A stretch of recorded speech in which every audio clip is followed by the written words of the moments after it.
Sounds good. Right now at 5, you are looking live over Capitol Hill, where today George Santos was expelled from Congress in a historic vote. Lawmakers had some uncertainty leading into today, but once the vote started, it became clear that Congressman Santos's time in Congress was coming to an end.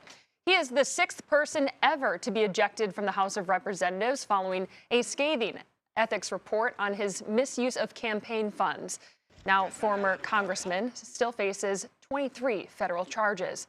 Queen City News Chief Legal Analyst Khalif Rhodes joins us now to dive deeper into this case. So, Khalif, let's start with this. What did the report find that Santos actually did with his campaign funds? This report is a who's who of what not to do as an elected official. You're talking about misappropriation of funds, misuse of campaign funds, commingling of personal funds, allegations of sexual misconduct. The list goes on and on. But you can look at the findings, the very first paragraph. It says Representative Santos built his campaign on a backstory of being a successful man of means, going to a prestigious school, working on Wall Street, and having multi-million dollars from his mother who had died in the World Trade Center. And it says, listen, no part of that backstory has been found to be true. That's probably the most damaging thing. Obviously, Santos left before the decision was announced and didn't have much to say, but Republicans and Democrats felt that it was time for him to go.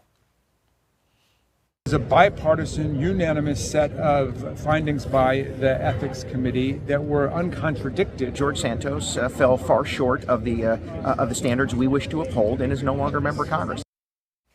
Okay, so Khalif, this is a historic moment. So Santos is one of 5 who have been expelled from Congress. I think the last one was in 2002, so it has been a while. It has been a while. I mean, if you look at the report, the biggest thing in here, and I can guarantee this is what Democrats and Republicans pointed to, when they talk about their recommendations, the first paragraph says, we recommend immediately that we send our findings to the Department of Justice so they can do an investigation. Anytime you're talking about the Department of Justice investigating someone for something they've done, a lot of this is money just not being there. He made allegations of having a business with a $1.5 million and $800,000 of annual income, and it said he had $4 in his bank account. So these weren't just mistakes. These were actual fraudulent transactions. Him saying he loaned his campaign $800,000 when he actually didn't loan it, but $1,500.